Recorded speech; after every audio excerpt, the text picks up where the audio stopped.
दोस्तों, कैसे हैं आप सब। मैं ज़ुबीना फ़याज़ एक बार फिर आपके साथ मैं शुरू कर रही हूँ ये इश्क पार्ट 21। वैसे मुझे तो बहुत अफसोस हो रहा है, एक की खातिर कितने लोग जान से गए। ज़ुबैर स्क्रीन को देखते हुए बोले, इस सब का क्या फ़ायदा। डॉक्टर कस्या तीखे तेवर लिए कहने लगी। डर। ज़ुबैर इन्हें देखता हुआ बोला, दान अब तो वो दानी को बिल्कुल भी नहीं निकलने देगा, अहमक।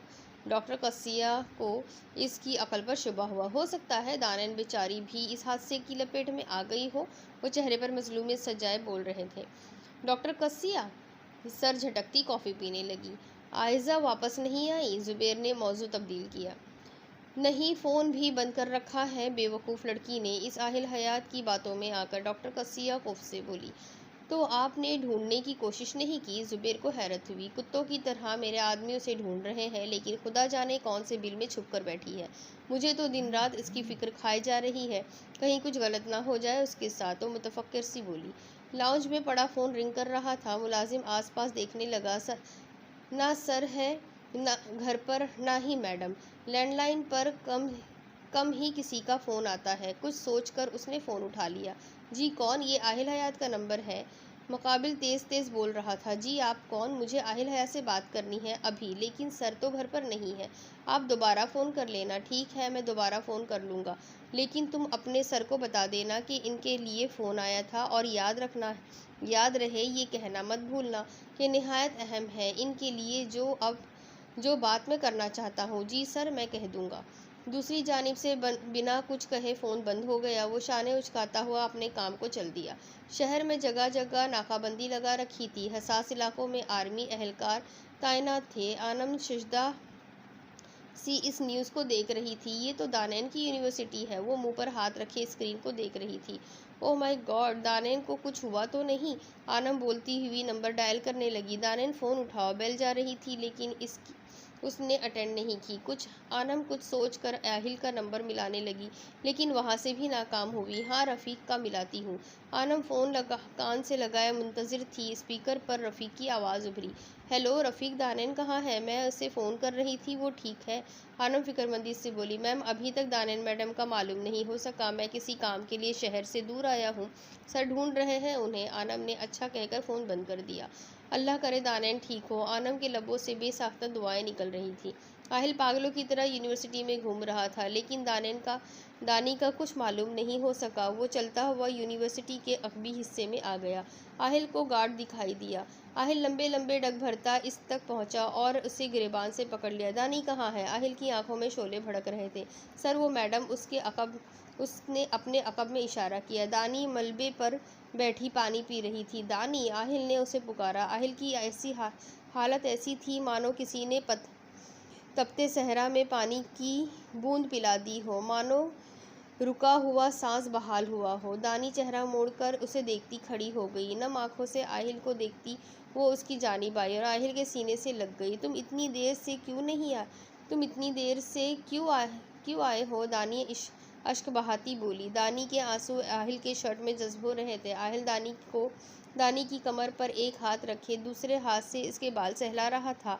आहिल के आंसू दानी के बालों में जज्ब हो रहे थे। मैं कब से तुम्हें ढूंढ रहा हूँ दानी। तुम्हें कॉल्स भी की थी गार्ड ने। दानी इससे अलग होती खुफगी से बोली। मेरा फ़ोन पता नहीं, शायद साइलेंट पर है। आहिल इससे सरता पैर देखता हुआ बोला। दानी की पेशानी पर खून जमा हुआ था। ये चोट? आहिल इसके ज़ख्म को उंगली से छूता हुआ बोला। मेरा पाँव स्लिप हो गया था तो गिर गई। तुम ठीक हो न दानी? आहिल मुतमईन हुआ था।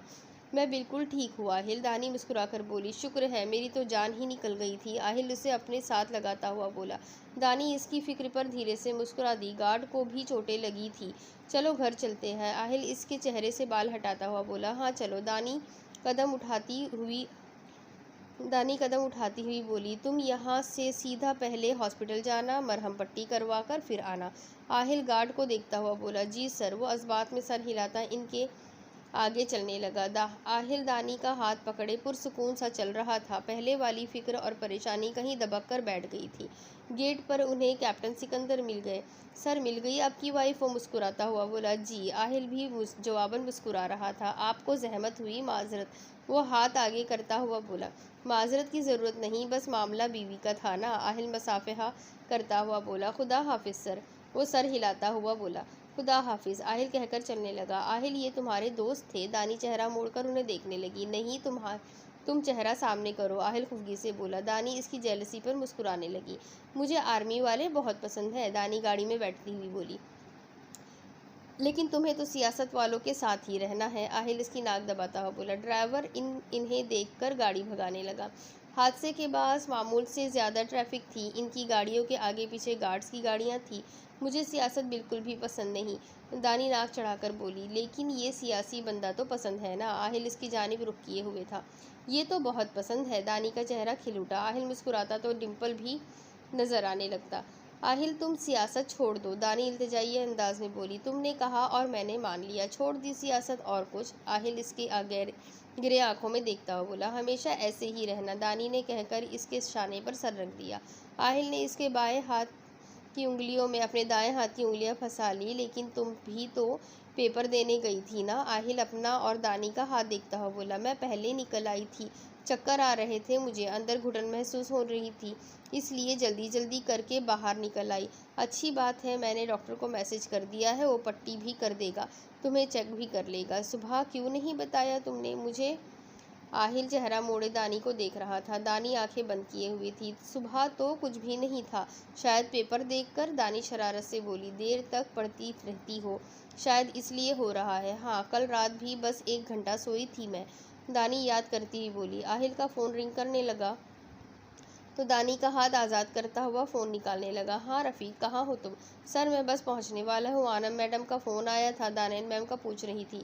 हाँ दानी ठीक है, मेरे साथ है, तुम बता देना उसे। जी सर ठीक है, मैं फिर आता हूँ। ठीक है, आहिल ने कहकर फ़ोन बंद कर दिया। फीमेल डॉक्टर थी जिसने दानी की पट्टी की, क्योंकि आहिल हयात किसी मर्द को बर्दाश्त नहीं कर सकता था कि दानी को हाथ लगाए। नींद ना लेने के बाद चक्कर आ रहे थे, नींद पूरी करे ठीक हो जाएगी, वो आहिल को बता रही थी। ठीक है, रफ़ीक आपको बाहर तक छोड़ आएगा।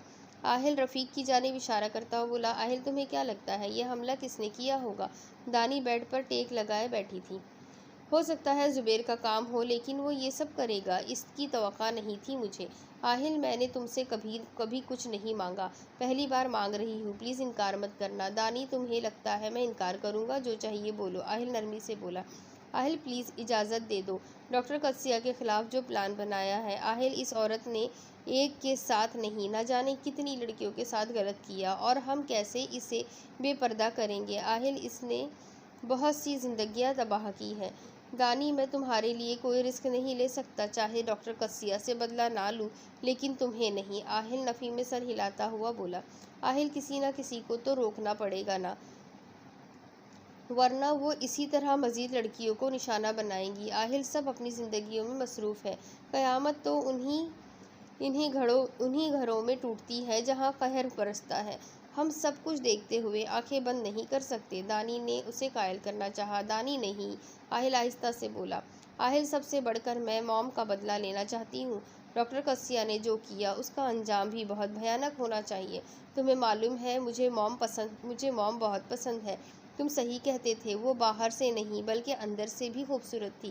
काश मैं उनसे मिल सकती, दानी हसरत से बोली। दानी तुम मुझे कमज़ोर कर रही हो। दानी तुम्हारी ताकत है, कमज़ोरी नहीं, दानी उसके हाथ पकड़ती हुई बोली।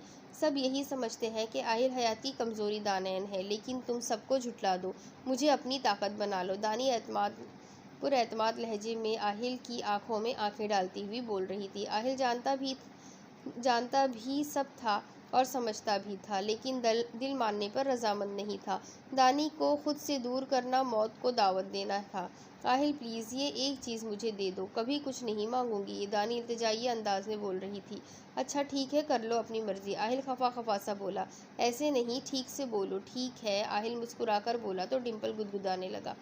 लेकिन दिल में हज़ारों खदशे थे। दिल और दिमाग की जंग इस बार जीत दिमाग की हुई थी। तुम सो जाओ, अब आराम करो, आहिल इसके रुखसार पर हाथ रखता हुआ बोला। दानी धीरे से मुस्कुराने लगी। मैं रफ़ीक से मिलने जा रहा हूँ। आहिल कोड बदलता हुआ बोलने लगा। लाइट ऑफ कर दूँ? आहिल दरवाजे के पास पहुंचकर बोला। हाँ कर दो, दानी लेट चुकी थी। आहिल मुस्कुराकर लाइट ऑफ करता बाहर निकल गया। सर आपके लिए कोई कॉल आ रही थी? रफ़ीक के पेशानी पर शिकने थी। कहाँ? आहिल इसके हमराह चलता हुआ बोला। सर लैंडलाइन पर, नाम नहीं बताया, आपसे बात करना चाहता था, मिलाओ नंबर। आहिल सोफे पर बैठा हुआ बोला। रफ़ीक ने रिसीवर उसे पकड़ा दिया। जी आहिल, हयात बोल रहा हूँ। आहिल फ़ोन कान से लगाता हुआ बोला। आहिल मेरे पास तुम्हारे लिए कुछ है। क्या? आहिल की पेशानी पर बल पड़ गया। मैं मिलना चाहता हूँ तुमसे, ये सबूत अब तुम्हारे हवाले कर देना चाहता हूँ। आहिल सीधा हो गया। कौन सा सबूत? जहाँ कहोगे मैं मिलने आ जाऊँगा, लेकिन कॉल पर नहीं बता सकता। एक काम करो, मेरे घर आ जाओ। आहिल पेशानी मसलता हुआ बोला। ठीक है, मैं आ जाता हूँ। कब तक आओगे? बस कुछ ही देर में। ठीक है, आहिल ने कहकर फ़ोन बंद कर दिया। कौन था सर? रफ़ीक तजस्सुस से पूछने लगा। पता नहीं, किसी सबूत की बात कर रहा था, आएगा तो मालूम होगा। सर आपने उसे घर बुला लिया? रफ़ीक को हैरत हुई। रफ़ीक जिसके पास लैंडलाइन का नंबर है, इसका मतलब वो जानता है मुझे। मेरे बचपन ही से यही नंबर चल रहा है, जानते हो ना? आहिल उसे देखता हुआ बोला। जी सर, मैं खुद देखूंगा उसे, फिर अंदर लाऊंगा। हाँ तुम अपनी तसल्ली कर लेना। आहिल इस बात में सर हिलाता कॉन्फ्रेंस रूम में चला गया। कुछ ही देर में एक उम्र रसीदा शख्स रफ़ीक के हमराह नमूदार हुआ। हेलो आहिल, हयात, वो मुसाफिहा करता हुआ बोला। आहिल ने हाथ से कुर्सी पर बैठने का इशारा किया। वो आहिल के दाएं जानिब कुर्सी पर बैठ गया। रफ़ीक आहिल के बाएं जानिब बैठ गया। बोलो कैसा सबूत है तुम्हारे पास? आहिल टांग पे टांग चढ़ाए चेयर इसकी जानिब घुमाता हुआ बोला। इसमें है वो सबूत जिसकी आपको तलाश थी। आहिल एब्रो उचकाकर उसे देखने लगा। उसने एक फ्लैश जेब से निकाली और टेबल पर रख कर आगे कर दी। आहिल पेशानी पर बल डाले लैपटॉप ऑन करने लगा। कौन सी फाइल? आहिल की उंगलियां तेजी से चल रही थी। इसमें सिर्फ एक ही वीडियो है, वो देख ले। आहिल ने वीडियो पर प्रोजेक्टर पर प्ले कर दी। ये फार्म हाउस था आहिल के डैड का। आबिद हयात परेशानी के आलम में टहल रहे थे। रात की तारीकी के बास लाउंज में मसनूई रोशनियां जल रही थी। 1 मिनट बाद जुबैर रंधावा नमूदार हुआ। वही रात आहिल कैसे भूल सकता था? आहिल फिर से इसी दौराहे पर आ पहुंचा था। बार बार वही सब। आहिल को लगा कोई इसकी रूह पर कोड़े बरसा रहा है। जुबैर रंधावा मुस्कुरा के गले मिला और जेब से गन निकालकर आबिद हयात की पसली में गोली मार दी। वो फटी फटी आंखों से दूर होते जुबैर को देखने लगे। गन में साइलेंसर लगा था, जिसके बाद आवाज़ सुनाई नहीं दी। इसके बाद जुबैर ने कई गोलियां आबिद हयात के सीने में उतार दी। आबिद हयात तड़प रहे थे। वो बोलना चाहते थे, लेकिन जिस्म में इतनी सख्त बाकी ना रही थी कि किसी को आवाज़ दे सकते। जुबैर घुटनों के बल बैठकर उन्हें देखने लगा जो तड़प रहे थे। मार्बल का फर्श खून से रंगता जा रहा था। आबिद हयात की जान निकलती जा रही थी। वो हाथ बढ़ाकर जुबैर को पकड़ने की सही कर रहे थे, लेकिन जुबैर को तरस नहीं आया। आबिद हयात का मुंह थपथपाकर वो बाहर निकल गया। आबिद हयात का सांस उखड़ने लगा। वो आखिरी सांसें ले रहे थे। आबिद हयात की आंखों से आंसू बहने लगे। अधूरी ख्वाहिशें, अधूरे काम। वो कर्ब में थे, तकलीफ़ में थे। किस्मत ने इनकी मुश्किल आसान कर दी। उन्हें आखिरी हिचकी आई और अगला सांस नहीं आ सका। आबिद हयात की आंखें बंद हो चुकी थी। खून बहता जा रहा था। खामोशी ही खामोशी थी। एक भयानक रात की भयानक खामोशी। आहिल जब्त की इंतहा पर था। किस्मत उसे आजमा रही थी, इम्तिहान कर रही थी। आहिल को लगा वो 10 साल पीछे चला गया है। डैड! आहिल के लबों से पिघला। आहिल का चेहरा आंसुओं से तर था और वो इस बात से अनजान बिना आबिद हयात के बेजान वजूद को देख रहा था।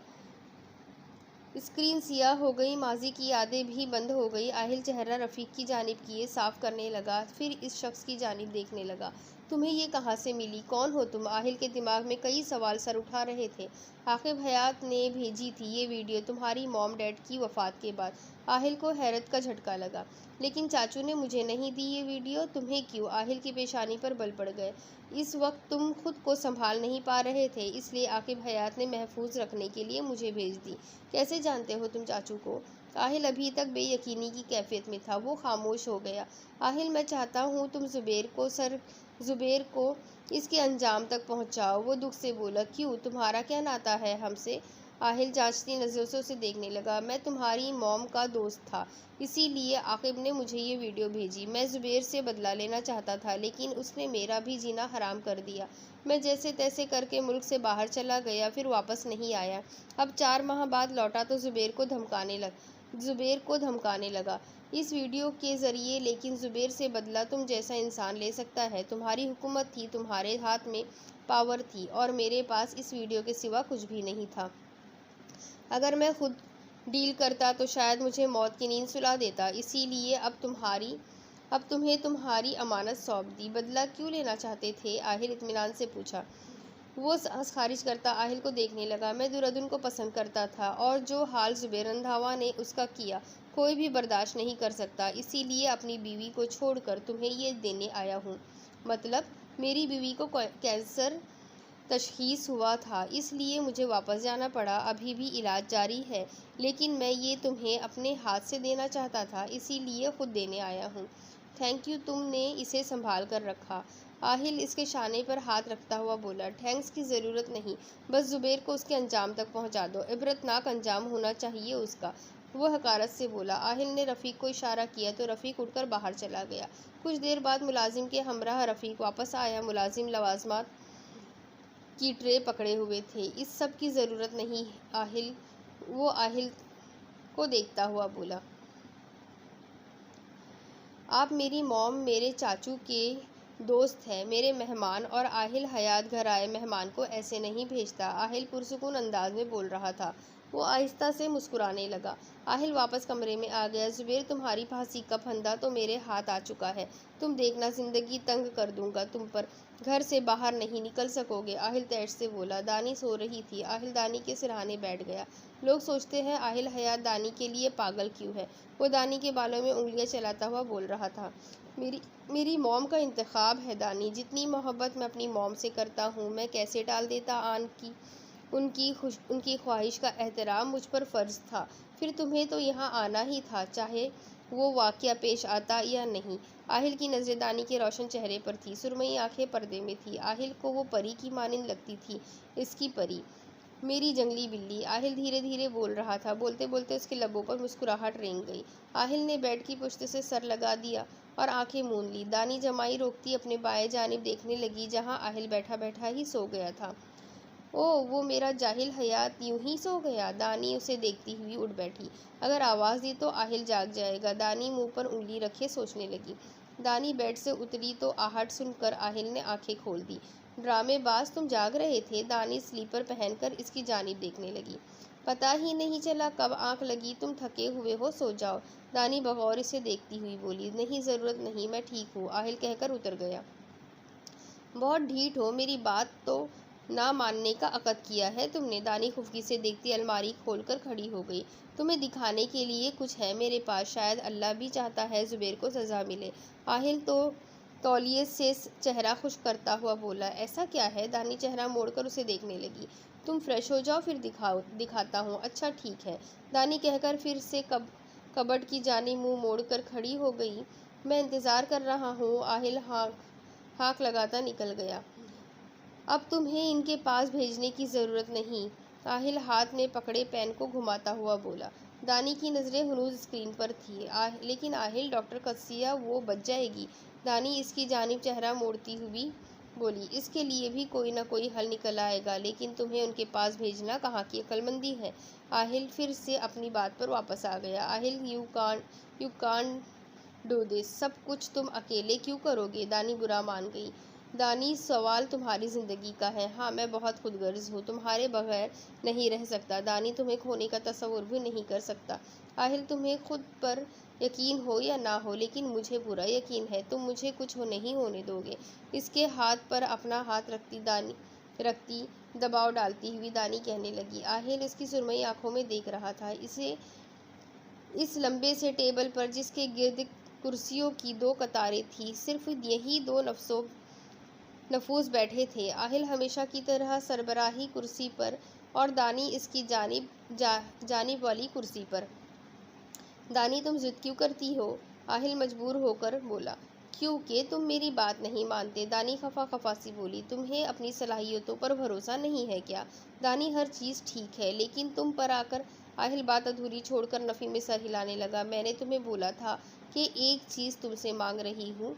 अब तुम्हारी मर्जी। दानी बोलती हुई खड़ी हुई, एक नज़र आहिल पर डाली और दरवाजे की जानिब कदम बढ़ाने लगी। आहिल बेबसी से उसे जाता देखने लगा। नाजरीन, आपको सुबह के वाक़े के मुतालिक आगाह करते चले। मरने वालों की तादाद 25 हो गई है और ज़ख्मियों की तादाद 50 से तजावुज़ कर गई है। जामिया यूनिवर्सिटी में पेश आने वाला ये वाक़या जिसने सबको हिला कर रख दिया, कई घरों के चिराग बुझा दिया। कुछ तलबा तो अपने माँ बाप की इकलौती औलाद थे। ज़ुबैर ने बटन दबाकर LED बंद कर दी। डॉक्टर कसिया फ़ोन पर महू थी। आयज़ा बेटा, मेरी बात तो सुनो। मामा, मुझे आपसे कोई बात नहीं करनी और बेहतर होगा आप दोबारा मुझे कॉल ना करें। मर गई आप मेरे लिए।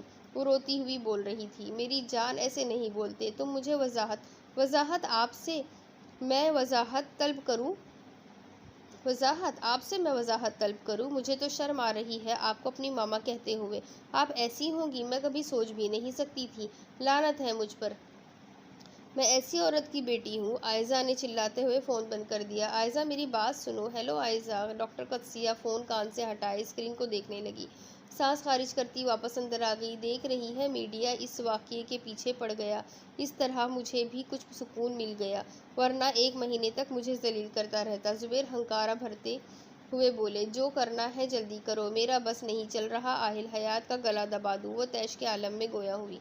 दिल तो मेरा भी यही चाह रहा है, लेकिन आहिल को नुकसान पहुंचाना आसान नहीं और मुफीद भी नहीं। दानी के ज़रिए नुकसान पहुंचाएंगे तो मज़ा आएगा। जब वो रोज़ तड़पेगा दानी के लिए, कुछ साल तो इसे यही मालूम करने में सर्फ हो जाएंगे कि दानी को भेजा कहाँ है, और जब मालूम होगा वो किस मुल्क में है, फिर बाकी ज़िंदगी वहाँ तलाशने में तमाम कर देगा, क्योंकि वो तो कहाँ की कहाँ पहुँच जाएगा। ज़ुबैर तरतीब देते हुए बोले, बिल्ली के ख्वाब में चिचड़े। डॉक्टर कदसिया जलकर बोली, कैसे? ज़ुबैर की पेशानी पर बल पड़ गए। दानी हाथ कैसे लगेगी मुझे बताओ। वो आहिल हयात की सिक्योरिटी डबल क्या ट्रिपल कर दी होगी। मेरे बुलावे पर तो दानी नहीं आएगी, लेकिन सानिया के बुलाने पर आ जाएगी। ज़ुबैर सोचता हुआ बोला, आहिल फिर भी नहीं जाने देगा। जब सानिया बिस्तर मर्ग पर होगी, क्या दानी अपनी माँ को देखने भी नहीं आएगी? वो बेहसी से बोले, तुम सानिया के साथ क्या करोगे? वो शिजदासी गोया हुई, नहीं करूँगा कुछ नहीं, लेकिन दानी जो झूठी खबर मिलेगी और बस इसे बाहर ही तो निकालना है। वो शातिराना मुस्कुराहट लिए बोले, और सानिया मान जाएगी। अभी फ़ोन कर लेते हैं। ज़ुबैर फ़ोन निकालता हुआ बोला, कमीने इंसान, मैं तुम्हें क्या समझती थी और तुम क्या निकले? ये जो रातों को काम का बोल कर जाते थे, यही सब करते थे तुम? सानिया फ़ोन उठाते ही फट पड़ी, ये सब फजूल बकवास है। तुम लोगों की बातों पर एतबार कर रही हो। तुम्हें जानती हूँ मैं, जैसी तुम्हारी गंदी नीयत, तभी मेरा फ़ोन नहीं ले रहे तुम। और कहाँ छुप कर बैठे हो? अगर तुमने मज़ीद कोई फजूल गोई की तो तुम्हारे बैंक अकाउंट सब कुछ बंद करवा दूंगा। ज़ुबैर दहाड़ा। सानिया लब भींच कर रह गई। अब मेरी बात सुनो, गौर से समझी? ज़ुबैर हंकारा भरते हुए बोले, आहिल ये सुनो। दानी इसे कुछ देर कब्ल की रिकॉर्डिंग की गई कॉल सुनाने लगी। डैड मुझे बुला रहे हैं, तुम रेडी हो ना? दानी इसे देखती हुई बोली, हाँ सब कुछ तैयार है। एक चुप लगाऊंगा मैं, जिससे हम तुम्हारी लोकेशन ट्रेस करते रहेंगे। ठीक है फिर। दानी धीरे से मुस्कुराई, लेकिन आहिल मुस्कुरा न सका। आहिल सांस खारिज करता कमरे से बाहर निकल गया। आहिल अभी टेरेस पर आ खड़ा ही हुआ था कि इसका फ़ोन रिंग करने लगा। जेब से फ़ोन निकाला तो ईमान का नाम जगमगा रहा था। आहिल ने फ़ोन साइलेंट पर लगाया और जेब में डाल लिया। वो रैकिंग पर हाथ रखे दूर खलाओं में देख रहा था। रात मामूल से ज़्यादा तारीक और खौफनाक थी। फलक की चादर बिल्कुल सियाह थी, कोई सितारा दिखाई नहीं दे रहा था। चांद की पहली तारीख थी, तभी वो भी गायब था। तारीकी में हर सिमत सन्नाटा सुनाई दे रहा था। आहिल की पेशानी पर लकीरें नुमाया थी। फ़ोन फिर से वाइब्रेट होने लगा तो आहिल ने कुछ सोचकर फ़ोन बाहर निकाला और रफ़ीक का नंबर मिलाने लगा। बताना खैर किए रफ़ीक ने कॉल बिना ताख़ीर किए रफ़ीक ने कॉल अटेंड कर ली। जी सर, रफ़ीक चाची का फ़ोन आ रहा है मुझे काफ़ी दिनों से। तुम उन्हें कह दो कि आहिल बिज़ी है, और ये भी कि वो उमेर को समझा दे। फ़िलहाल मैं नहीं आ सकता उससे मिलने। जी सर, मैं बोल देता हूँ, रफ़ीक ताबेदारी से बोला। आहिल ने मज़ीद बिना कुछ बोले फ़ोन बंद कर दिया। दानी दबे पैर चलती हुई आ रही थी। आहिल इसकी खुशबू से आशना था। वो समझ गया कि इसके अक़ब में दानी है। दानी फूंक फूंक कर कदम उठा रही थी। दानी मुझे मालूम है। दानी मुँह बसोरती तेज़ तेज़ कदम उठाती उसके सामने आ गई। हर चीज़ कैसे मालूम कर लेते हो? वो आहिल को घूरती हुई बोली। आहिल ने कोई जवाब नहीं दिया। मेरे प्यारे हयात, दानी इसे बाजुओं से पकड़कर रुख अपनी जानिब मोड़ती हुई बोली। आहिल के लबों पर धीमी सी मुस्कुराहट बिखरी। अगर तुम ऐसा करोगे फिर मैं कैसे रिलैक्स रहूंगी? दानी बगौर इसकी आंखों में देखती हुई बोली। आहिल के पास बोलने को शायद एक लफ्ज़ भी न था। आहिल दानी तुमसे बहुत मोहब्बत करती है। दानी उसके कान के करीब होती सरगोशी करने लगी। तुम्हारे इश्क से मुझे इश्क होने लगा है। तुम जानते हो मोहब्बत के पंछियों को आज़ाद छोड़ देना चाहिए, क्योंकि जो आपके हो वो कभी छोड़कर नहीं जाते, और जिन्हें कैद से ही मोहब्बत हो जाए इनके मुतालिक दिल में कोई शबा नहीं रखना चाहिए। दानी को आहिल की कैद से भी मोहब्बत हो गई है। दानी इसके कान में सर फूंक रही थी। आहिल के चेहरे पर उदासी भरी मुस्कुराहट थी। सो मेरे आवारा गर्द से शौहर, अब बिल्कुल परेशान नहीं होना। दानी को तुमसे कोई भी अलग नहीं कर सकता। जिनके रास्ते मिलते हों उनकी मंजिल ज़रूर मिलती है, और हमें तो हमारी मंजिल मिल चुकी है। ये तो बस एक छोटा सा इम्तिहान है। दानी पीछे होती उससे देखने लगी। आहिल सांस खारिज करता उसे देख रहा था। तुम ठीक कह रही हो। दिल को दिलासा देना निहायत कठिन था। तुम बचपन में भी एग्ज़ाम से ऐसे ही डरते थे क्या? दानी आंखें छोटी किए उसे देखने लगी। आहिल का डिंपल फिर से दानी को सताने लगा। आहिल ने दानी का चेहरा दोनों हाथों में थामा, उसकी जानिब झुका और दानी की पेशानी को अपना लम्स बख्शा, अपने प्यार की मेहर सबत कर दी। दानी बंद आंखों से मुस्कुराने लगी। आहिल ने चेहरा झुकाकर दानी की पेशानी से अपनी पेशानी टिका दी। कितने लम्हे एक दूसरे की करबत में कैद हुए उन्हें मालूम नहीं था। चलो अब कमरे में चले, सुबह जल्दी उठना है, दानी पीछे होती हुई बोली। आहिल मुस्कुराता हुआ इसका हाथ थामे चलने लगा। जिंदगी का सबसे खूबसूरत लम्हा यही होता है, जब आहिल उसका हाथ थामे चलता। दानी को लगता कि ज़मीन पर नहीं फलक पर चल रही है। आहिल आहिल आहिल अब उठ भी जाओ। दानी गुज़िश्ता 10 मिनट से उसे उठा रही थी और वो हिलने का नाम भी नहीं ले रहा था। कितने बदतमीज़ हो ना तुम, इतने भारी बाजू बना रखे हैं। हिलाते हुए ही बंदे की आधी ताकत तल्फ हो जाए। बंदे की होगी ना, लेकिन तुम तो बंदा नहीं हो। आहिल बंद आंखों से बोला। हाँ, तुम जाग रहे हो और मैं पागलों की तरह तुम्हें जगा रही हूँ तब से। दानी को जी भर कर गुस्सा आया। आहिल का डिंपल भी कभी नमूदार होता तो कभी गायब हो जाता। 2 नंबर हयात, दानी बोलती हुई कपड़े निकालने लगी। दानी डार्क पिंक कलर के पूरे आस्तीन वाली फ्रॉक जेब तन किए हुई थी। बालों को पकड़कर जूड़े की शक्ल में कैद कर रही थी। जब आहिल शर्ट की बटन बंद करता आईने में नमूदार हुआ। हो गई है तुम्हारी सुबह। दानी काट खाने वाली नज़रों से उसे घूर रही थी। आहिल लब दबाए मुस्कुराने लगा। बस इस बेशरम को दिखाते रहा करो। बोलने पर तो टैक्स लगता है, और तुम गरीब अवाम खाना पता नहीं कैसे खाते हो। टैक्स कहाँ से दोगे? दानी जलकर कड़ रही थी। आहिल मुस्कुराता हुआ अपने काम में मसरूफ़ था। दानी अपना लॉकेट और रिंग उतार दो।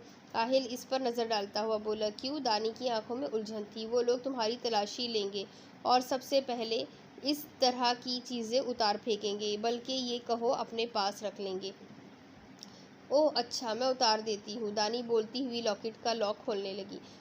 लॉकेट और रिंग मुट्ठी में बंद किए वो अकब में खड़े आहिल की जानिब देखने लगी। क्या हुआ? आहिल उसे अपनी जानिब देखता पाकर बोला।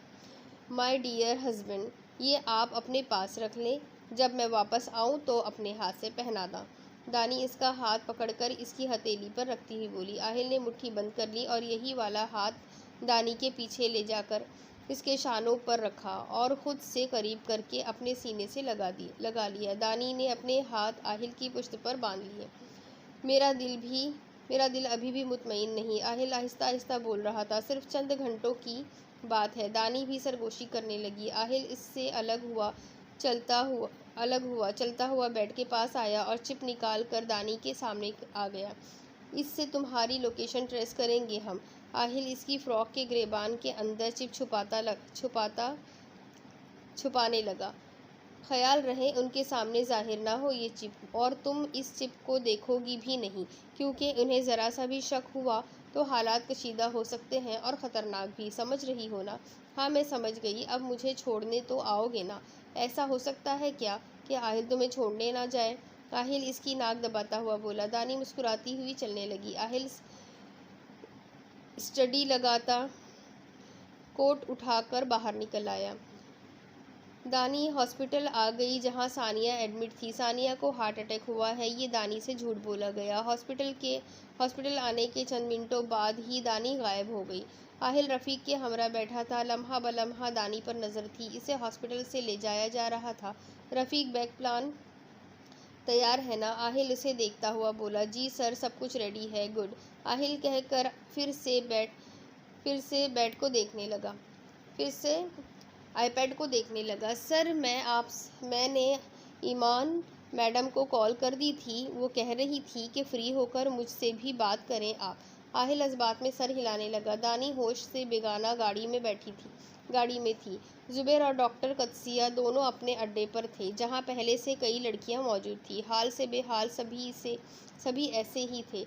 लाए क्यों नहीं अभी तक दानैन को? डॉक्टर कदसिया कोफ से बोली। हाँ, बिल्कुल, ट्रैफिक है, फिर पुलिस का भी खतरा है, इसलिए सड़क की बजाय गलियों से आ रहे हैं। जल्दी करो, वो इजलस से बोली। क्या हुआ? इतनी बेसब्री क्यों हो रही है? जुबैर पुरसुकून अंदाज में बोला। अगर कहीं पकड़े गए ना तो वो आहिल हयात नहीं छोड़ेगा हमें। इनके दिल में खौफ था और चेहरे पर भी खौफ के साए नुमाया थे। इनके बरक्स जुबैर पर पुरसुकून अंदाज में बैठा था। तुम इतना रिलैक्स क्यों हो? डॉक्टर कदसिया पहलू बदलती हुई बोली। मुझे तो वो आहिल हयात पहले ही बर्बाद कर चुका है, मजीद अब क्या करेगा? इनके लहजे में चोट थी। डॉक्टर कदसिया सर झटकती टहलने लगी। कुछ ही देर में इनके आदमी दानी को उठाए नमूदार हुए। यहाँ चेयर पर बिठा दो, वो कुर्सी की जानिब इशारा करती हुई बोली। और हाँ, दरवाजे अच्छे से बंद किया है ना? वो सब को घूरती हुई बोली। जी मैडम, कर दिया है, वो यकज़बान होकर बोले। वो मुतमईन होती बैठ गई। अब दानी के होश में आने का इंतज़ार था। ज़्यादा हैवी डोज तो नहीं दी? वो पेशानी पर बल डालती हुई कहने लगी। नहीं मैडम, जो आपने बोली थी वही दी है। वह इस बात में सर हिलाती दानैन को देखने लगी। दानी होश में आ चुकी थी, लेकिन बज़ाहिर खुद को बेहोश जाहिर कर रही थी। वो वक्त का ज़िया नहीं करना चाहती थी ताकि आहिल वक्त पर पहुंच सके। अलबत्ता इनके प्लान में शामिल नहीं था, लेकिन दानी ने पहले से सोच रखा था। हद है, ये होश में क्यों नहीं आ रही? डॉक्टर कदसिया बिल्ली के जले पैर की मानंद यहाँ से वहाँ चलने लगी। पानी लाओ इसे, मैं देखती हूँ, वह हंकारा भरती हुई बोली। जुबैर इस सब में खामोश तमाशाई बना हुआ था, क्योंकि ये काम डॉक्टर कदसिया ही सर अंजाम देती थी। डॉक्टर कदसिया ने पानी का गिलास पकड़ा और दानी के मुंह पर पानी फेंक दिया। दानी की पलकों में जंबिश आई, वो हरकत करने लगी। दानी गर्दन हिलाती आहिस्ता आहिस्ता आंखें खोलने लगी। जूं ही हवास बहाल हुए और नज़रों का तबादला डॉक्टर कदसिया से हुआ तो आंखों में तहमीर सिमट आया। दानी के हाथ और टांगें कुर्सी से बंधी थी, अलबत्ता मुंह खुला था। आप दानी सुरमई आंखों को पूरा खोले उन्हें देखने लगी। बिल्कुल मैं, हमने सोचा थोड़ी मेहमान नवाजी कर दे तुम्हारी, लेकिन मैं यहाँ कैसे? दानी दाएं बाएं देखती हुई बोली। नीम तारीकी में डूबा ये कमरा, जिसके वसत में एक बल्ब लगा था, जो बमुश्किल वसत से अंधेरे को चीरने में कामयाब हो रहा था। किनारे तारीकी में डूबे हुए थे। दानी पर खौफ की एक लहर सरायत कर गई। मैं तो हॉस्पिटल। जुबैर को सामने आता देखकर दानी के अल्फाज दम तोड़ गए। इतने वक्त बाद वो अपने बाप को देख रही थी और ऐसे हालात में दानी की आंखों में नमी तैरने लगी। तुम्हारे शौहर के साथ कुछ हिसाब थे, सोचा बराबर कर लूँ। जुबैर की आंखों से नफरत छलक रही थी। डैड, आप मुझे कैसे? दानी आंसुओं पर बंद बांधती हुई बोली। जुबैर, मालूम करो आहिल कहाँ है। अगर इससे खबर हुई तो हालात कुशीदा हो सकते हैं। डॉक्टर कदसिया उन्हें देखती हुई बोली। मैं आसिम से मालूम करता हूँ। मुझे शर्म आ रही है आपको अपना डैड कहते हुए। कोई बाप अपनी ही बेटी के साथ ऐसे कैसे कर सकता है? दानी रंज के आलम में बोली। तुम अपने बाप की बजाय उस आहिल का साथ दे रही थी। वो नफ़ी में सर हिलाते हुए बोले। जो मैं हमेशा आहिल का ही साथ दूंगी, क्योंकि वो हक पर है, आपकी तरह मुजरिम नहीं। आपने ऐसे गुनाह किए हैं कि दानी ने तंजिया बात अधूरी छोड़ दी। तुम्हें जो समझना है समझो, लेकिन अब आहिल हयात मेरा बदला देखेगा। बदला तो आप देखेंगे। आहिल आपको फांसी तक पहुंचाकर ही दम लेगा, याद रखिएगा मेरी बात। दानी चिल्ला रही थी। दानी की बात पर जुबैर ठिठका। दिमाग तेजी से काम करने लगा। आप दोनों जैसे लोग मैंने आज तक नहीं देखे। नफरत हो रही है मुझे। डॉक्टर कदसिया नागवारी से देखती दानी के पास आई। शौहर ने अपने जैसा बना दिया है तुम्हें भी, वो तासुफ से बोली। आप जैसी औरत से तो मैं बात करना भी पसंद नहीं करती। बहुत अच्छा किया आहिल ने आपके साथ, बिल्कुल, बल्कि इससे भी बुरा करना चाहिए था। मुझे लगता है तुम्हें अपनी ज़िंदगी से बिल्कुल भी प्यार नहीं, वो दानी का मुंह दबोचती हुई बोली। दानी खूंखार नज़रों से उसे घूर रही थी। आप जैसी औरत पर लानत है। डॉक्टर कदसिया ने दानी का मुंह छोड़ा तो दानी हलक के बल चिल्लाई। इस कमरे में दानी की आवाज़ गूंज रही थी। डॉक्टर कदसिया ने नहवत से देखा, फिर हाथ अकब में किया। आदमी ने इनके हाथ पर टेप रख दी। खबरदार, अगर दानी बोल रही थी, लेकिन डॉक्टर कदसिया ने इसके होठों पर टेप लगा दी। दानी सर झटक कर उन्हें देखने लगी। जुबैर आसिम से बात कर रहा था। डॉक्टर कदसिया फ़ोन मिलाकर दानी का सौदा तय करने लगी। हाँ बताओ, आहिल की क्या खबर है? दानी को अब डर लगने लगा। आहिल प्लीज़ आ जाओ, कहाँ रह गए हो तुम? दानी नम आँखों से जुबैर और कदसिया को देख रही थी। तुमने कहा था फ़ौरन आ जाओगे, लेकिन अब इतना वक्त हो गया तुम नहीं आए। अगर आहिल ना आया, नहीं ऐसा नहीं हो सकता, आहिल ज़रूर आएगा। दानी खुद ही अपनी नफ़ी करने लगी। दिमाग मुसलसल सोचों के हिसार में था। आहिल हॉस्पिटल में है, साथ में कोई लड़की है। हॉस्पिटल? डॉक्टर कदसिया पेशानी पर बल डालती ज़ेरे लब दोहराने लगी। वहाँ क्या काम है उसका? आसिम बता रहा था किसी बच्चे को लेकर गया है, शायद पहले से ही शादी कर रखी होगी। डॉक्टर कदसिया शशदा सी उसे देख रही थी। दानी को अपनी कुव्वत गोयाई पर शुबा हुआ। नहीं, उन्हें कोई गलतफहमी हुई है। आहिल ने अपना माजी मुझे बता दिया था। ऐसा तो कुछ भी नहीं था। दानी नफ़ी में सर हिलाती सोच रही थी। फिर वो अभी तक आया क्यों नहीं? दिल में वसवसे जन्म ले रहे थे। आहिल कहाँ हो? प्लीज़ आ जाओ। दानी के दिल से एक ही सदा निकल रही थी। घड़ी की टिक टिक सुनाई दे रही थी। सेकंड मिनटों में तब्दील हो रहे थे। वक्त बीत रहा था। दानी को अपनी जान निकलती महसूस हो रही थी, लेकिन आहिल का कुछ पता नहीं। दानी मायूस होती जा रही थी। खुद को आज़ाद करवाने की मशक्क़त में वो बेहाल हो गई। दानी चेयर से उठने की सही करने लगी। डॉक्टर कदसिया शोर के बाद चेहरा मोड़े नागवारी से उसे देख रही थी। क्या मुसीबत है? तुम्हें एक बार कहा है ना, खामोशी से बैठी रहो। वो उठकर दानी के सामने आ गई। दानी ने दूर टेबल पर पड़े पानी की जानिब चेहरा करते हुए इशारा किया। डॉक्टर कदसिया चेहरा मोड़े टेबल को देखने लगी। पहले ना समझी से फिर समझ आने पर इस्बात में सर हिलाती चल दी। वापस आकर दानी के चेहरे से टेप उतारी। दानी लंबे लंबे सांस लेने लगी। तुम्हें सांस नहीं आ रहा क्या? डॉक्टर कदसिया परेशानी से देखने लगी। दानी सांस अंदर खींचती नफ़ी में सर हिलाने लगी। जुबैर, से सांस का कोई मसला है क्या? डॉक्टर कदसिया के तोते उड़ गए दानी की बात पर। पहले तो नहीं था, अब का मालूम नहीं। वो बोलते हुए उनके पास आ गए। पानी। दानी का सांस फूला हुआ था। डॉक्टर कदसिया ने बोतल दानी के मुंह को लगाई और आहिस्ता आहिस्ता पानी पिलाने लगी। डैड, आप कैसे कर सकते हैं मेरे साथ ऐसा? मैं वही दानैन हूँ, आपकी बेटी। दानी कर्ब से बोली। दानैन, खामोश रहो। जुबैर उसकी बात का असर लिए बिना बोले। कैसे बाप है आप? दानी रोती हुई चिल्लाई। अब इसके आगे क्या होगा? क्या जुबैर रंधावा और डॉक्टर कदसिया सचमुच में दानी का सौदा कर देंगे? क्या दानी की ज़िंदगी अब आहिल से दूर हो जाएगी? दानी के साथ क्या होने वाला है? आहिल अपना बदला कैसे पूरा कर पाएगा? आखिर क्या वजह है जो आहिल अब तक नहीं पहुंचा? ये सब कुछ जानने के लिए मेरे साथ बने रहिए। चैनल को सब्सक्राइब कर लीजिए और बेल आइकन को ज़रूर दबा दीजिए। अगली किस्त में फिर मिलेंगे। अल्लाह हाफ़िज़।